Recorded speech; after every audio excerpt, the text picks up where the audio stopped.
Alright guys, TacticalRab back again today. Hope you're all doing well and enjoying your day so far. Quite some discussion these last 24 hours on a number of different angles. The main thing I wanted to talk about was the Minnesota Rokkr. They've decided, it seems, to make a change to exactly what their roles are going to be going forwards for this upcoming stage. And certainly some pros are not convinced that this is a good idea at all. Intriguing your thoughts in the comment section below. Like if you guys enjoyed the video, subscribe if you were new as always. I greatly appreciate it. I've already upset the channel. Thank you very much indeed for doing that. First of all, this from Austin /SlasheR coach. Going to talk about him a fair bit. We saw that clip that came out earlier today with Octane saying up against Priestahh, you know, like, this is how I'm rocking it for stage 5. But well, this is what SlasheR does right here in this Search and Destroy chal up against Seattle Surge to win this round. Pretty remarkable how they managed to throw this one away. Hopefully they're not making mistakes like this in the actual tournament. You can see it's 2-2 right here. SlasheR comes up and jumps on top of the bus, takes down this first kill, completely destroys whoever it was. Maybe it was Octane, you can't really tell in the theatre mode. This guy gets completely bodied, rips someone off a Higglitch as well and manages to defuse the bomb just in time. Pretty remarkable stuff from the Austin /SlasheR leader. Go to me, what a kill that was, obviously. And we'll talk about SlasheR here more in just a second. Wanted to mention this as well though, because there's been quite some discussion on this the last couple of days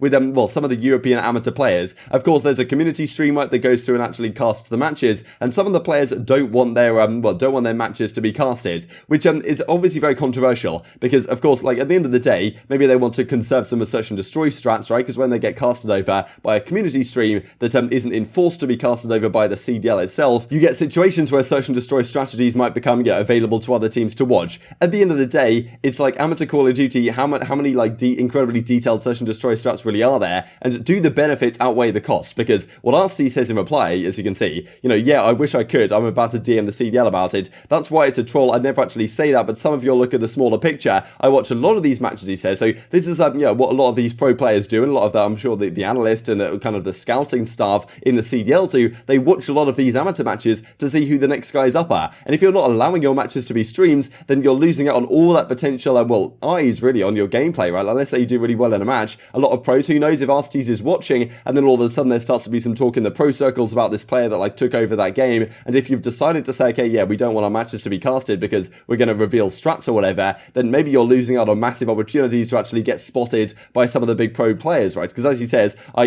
watch a lot of these matches and see who's throwing and see who's up and coming. If you're scared to show screens, I understand quick cash, but it is about the long run, says Arcitys. So interesting discussion. I wonder if some of these guys will change their mind. I'm not sure if it was the Singularity guys. I've kind of heard some discussion on this back and forth, but I think most teams are generally down for it and get those games casted because it makes sense. The exposure, I'm sure, is good, especially when surely the goal is to get to Pro League, right? And probably that's best done by actually having your gameplay on display. That would just be my perspective, but of course there's other arguments back and forth on this one, most certainly. So first of all, wanted to talk about this from the Los Angeles Thieves side, because a video came out yesterday, like the 0 to 100 episode they did from behind the scenes of the major. Great watch, to be honest, but SlasheR said something pretty interesting at the end. You could see the situation as it was transpiring with Huke, where he arrived a bit late, tried to get his test done. They were trying to scrim Toronto, but Huke wasn't there in time, and it was kind of funny what Kenny was saying, the fact that Toronto were they weren't even playing on that day, they were playing the next day, but they were like, look, we want to warm up. They were coming into Los Angeles Thieves room being like, yo, what's going on? Are we scrimming or not? Because they actually wanted to play. It's funny, they weren't even urgently required to play, but still they were the ones pushing the issue, and Thieves couldn't really do much about it because Huke wasn't even there on time. And what SlasheR has to say at the end, of course, you can see the frustration that comes out as a result of this, but he's talking about the fact that it doesn't take any talent to show up on time, and clearly very massive frustrations behind the scenes, I'm sure, led to this situation where Huke is now benched and John is now in their starting team. I mean, I was out of the venue as soon as we lost. I was so frustrated, so pissed. Because like I said, people, I've said this a bunch of times, people don't understand the mental part of Call of Duty, and it can get very stressful. And like I said, with how this year has gone and me being the longest person on this roster, it has been stressful. It takes, no talent to show up on time, be ready to work hard. And we just, I don't know, I feel like we didn't do that this last weekend for the LAN event. We weren't there ready to go. And yeah, so hopefully going forward, we just work harder than everyone else.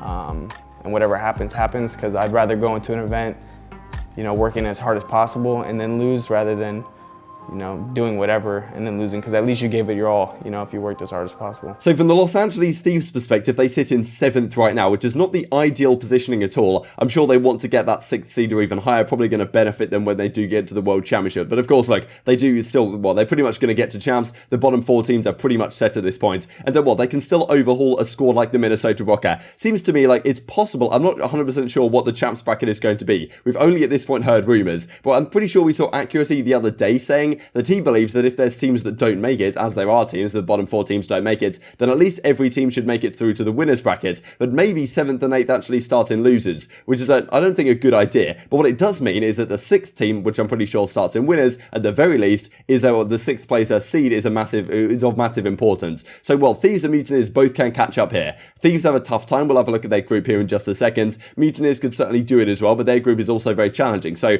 look, at the end of the day, Thieves have a massive task on their hands. OpTic are pretty much set in stone as the 5th place team. You've got a massive fight for seconds. FaZe are set in stone as the 1st place team. But Rokkr versus Thieves is going to be a very interesting discussion, and Mutineers in that bracket as well, to who can actually get this 6th seed. And well, this is a very interesting discussion when we talk about what the Minnesota Rokkr are trying to do here in just a second. These, of course, are the groups. So Thieves, in theory, have a couple of easier wins, maybe, than the Rokkr do on the other side. Because Rokkr have to play Florida Mutineers, which I suppose is quite good for Thieves, because it means that one of them will take each other out in terms of where the points go. And Thieves should, if they're actually performing relatively well, have some quite comfortable victories against Paris and, well, London Royal Ravens you would expect. I'm pretty sure they lost to Paris last time, though, so things could get interesting. And, well, Thieves certainly have a massive upset in them, and who knows what level they can potentially reach with their new squad. I think we're going to have to see some big numbers out of John and Drazah, though, on the SMGs, especially to compete with some of the SMG lines on the other squads in their group. On the other side of things, though, Minnesota Rokkr, they do not have the easiest time. Surge could be deadly. You never know what they're going to do. They look pretty solid at the major. Los Angeles Grillers always have a decent upset in them. Mutineers looked great. And then you've got Dallas and Ultra, the top 2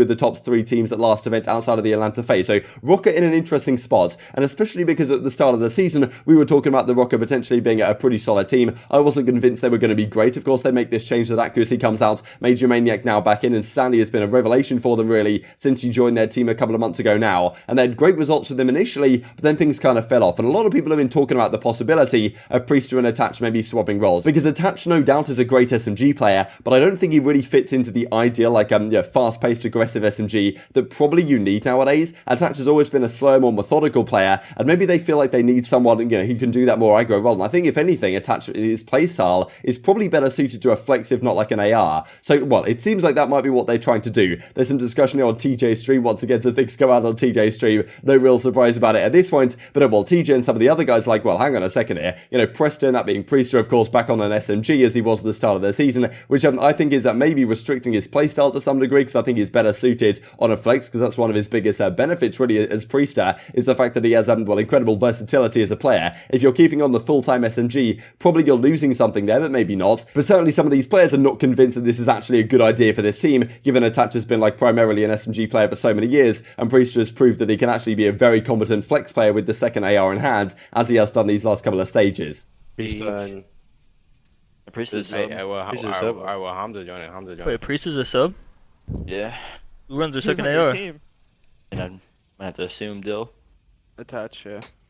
Wait, Wait, really? y'all have attached? What? Wait, Priest is running AR that series. No, he wasn't. What? No, he was having with a sub. He was having. Yo, Teach is just not present, bro. Wait, he was running a sub? Nah. Wait, Tally, you ran a second AR? Bro, I ran AR with you the whole series.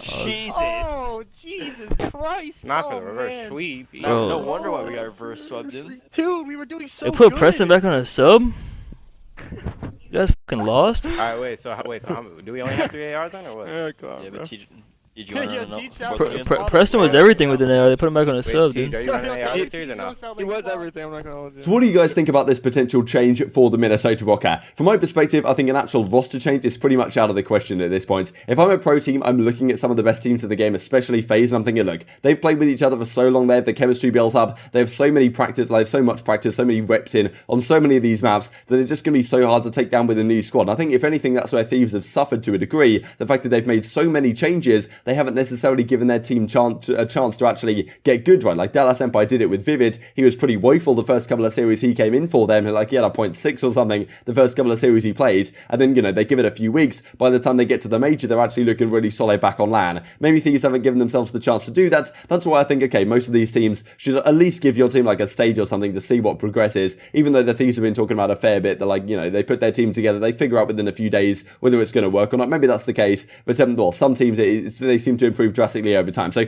Rokkr, I think it makes sense for them not to make any more moves. Who do you even get on the team as well? That's a question, but they're clearly not exactly where they would like to be, and these are their statistics, the beautiful Lion Man cards you can check out on VLionMan on Twitter. I'm pretty sure there's also a page on the Breaking Point website as well where Lion Man puts all the cards up from the entire season long, but as you can see, like, attached didn't have the greatest stage. MajorManiak, if anything, somewhat surprising because he came in as the AR. He was dubbed to kind of come in and replace accuracy as a major force in terms of their AR. This is actually very surprising to me. Attached at a 0.52 in Surge. That is not something you see very often. He's typically a very good S&D player, so maybe he feels like he needs to be on a Krieg a little bit more. Priestahh gets back on the SMG. I think Priestahh can certainly do it with both, and his stats on the AR haven't exactly been spectacular. So from a statistics perspective, MajorManiak's been, he hasn't been great with the main AR, so maybe you consider him as, like, I guess you just keep him and hope he improves or whatever. Priestahh back on the SMG, attached on an AR. Maybe it can help out this squad, but it's not incredibly clear to me that it's going to take this team hugely in the right direction, especially with some of these other squads that are very good right now, and of course they find themselves in a tough group. This was Dallas Empire's performance. You can see right here, Vivid and ILLey over the course of it. I think Vivid, his stats right here don't look exactly brilliant,